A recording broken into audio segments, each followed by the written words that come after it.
What does it take to stay alive? What would you do to stay alive? What would you do? Would you go out and buy it on the street if you could, and you knew that it was going to make you be able to eat? Yes, you would.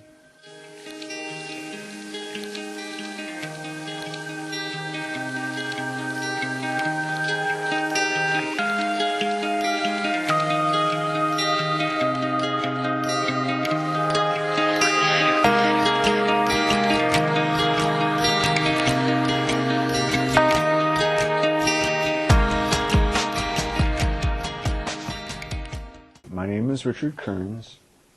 I am a 56-year-old gay man alive with AIDS for more than 20 years. Medical cannabis is the single most in-place but unaccessed AIDS medicine that's out there. Probably the biggest challenge that a medical cannabis consumer faces right now in California is safe access. We're kind of stuck in a crack where we have a lot of state courts saying that it's all right, but we do not have any federal courts really saying that it's all right. General legalization organizations have always had trouble accessing the highest parts of our government because drug use or drug legalization comes with a particular connotation. You'll never get into Washington, D.C. trying to legalize drugs. We don't need to legalize marijuana, even though some people think that would be a great idea. What we need to do is get the federal government out of the way and let the states choose whether or not to adopt medical marijuana laws. That doesn't mean, however, in the meantime, that the Justice Department or the President or the DEA couldn't choose on their own to adopt a more compassionate policy, because nothing is compelling them to arrest medical marijuana patients.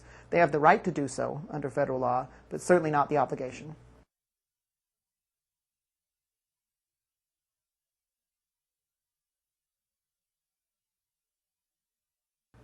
I think the significance of Proposition 215 for medical cannabis patients in California is that it finally gave them the vindication that what they're doing is treating their serious condition. They're involved in medical treatment just like any other person who's on chemotherapy or taking painkillers or involved in any other kind of treatment. It made them not criminals. We're stigmatizing sick people. We're stigmatizing dying people. People who are sick have too much to deal with without also dealing with the stigma and the legal consequences of being a criminal. And we haven't ended all of that yet, but we're so much further along than we were just a few years ago in that effort. And it's so important that the law is on their side.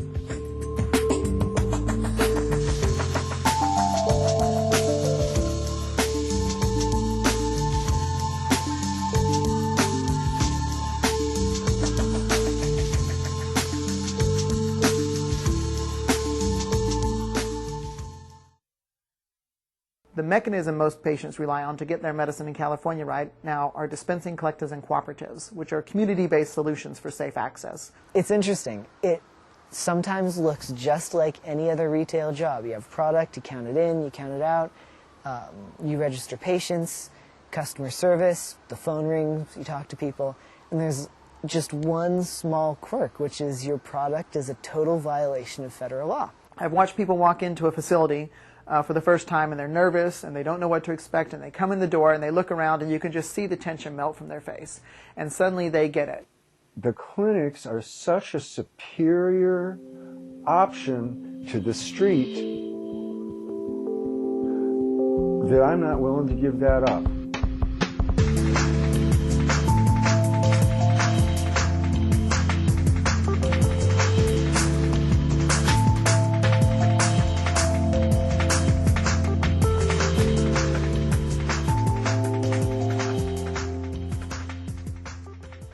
In July 2007, the DEA started mailing letters to landlords.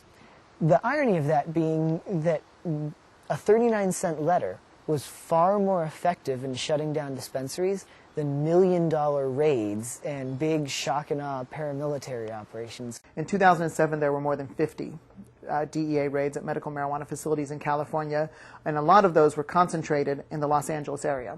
When they came into my shop, they sent in 8 DEA agents in addition to LAPD. My shop was 600 square feet. It was tiny, and they pointed M16s at each of my employees' heads. It's a building that serves sick and dying patients, and there was a full-on military invasion of it. They come in and they've got DEA jackets on. They come up with, these black sedan SUVs with tinted windows. Automatic weapons. The front door of our building was shattered, broken apart. You have angry people there. You have law enforcement there. There's a lot of confusion what's going on.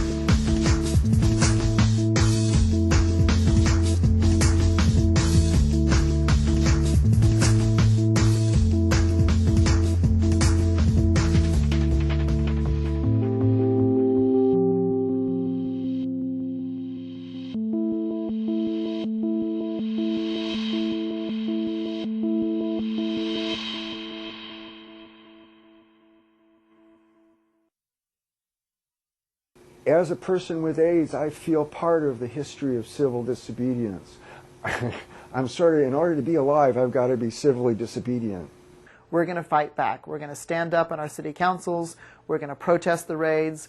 We're going to interfere with their process of intimidation in California. We're talking today about activism, so I want to know here, how many of you are pissed off with the DEA raid?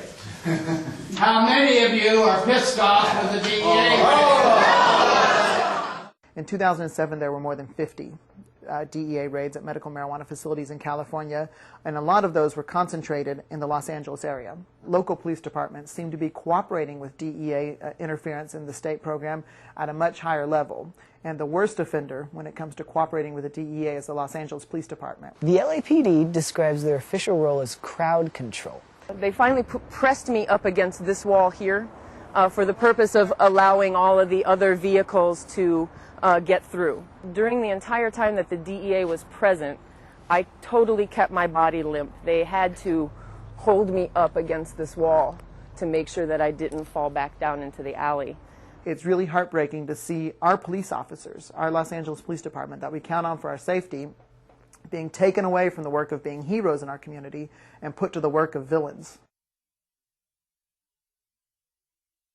The most important thing that patients and advocates for patients can do is be active in their community. If you believe in medical cannabis, you need to support the organizations that are doing the work to change the laws. Elected officials have to be moved by the number of their constituents that tell them how they feel about something. A letter or a phone call makes a tremendous difference. We don't need to wait to debate about how to control dangerous drugs. We don't need to wait for the debate about legalizing marijuana. We can move forward with medical marijuana right now. And we should. Help us create livable lives and deaths. Who are you to tell me how to sing the blues?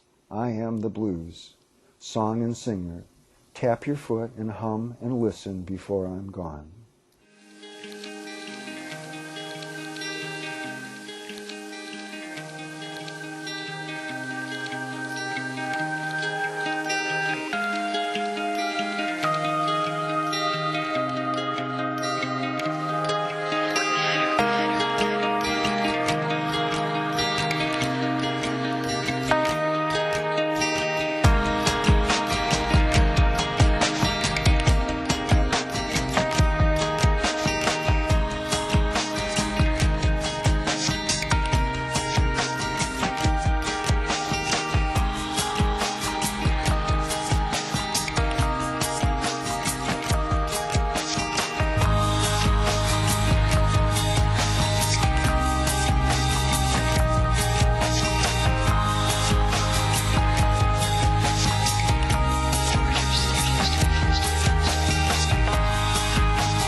The intelligent person sees through the smoke.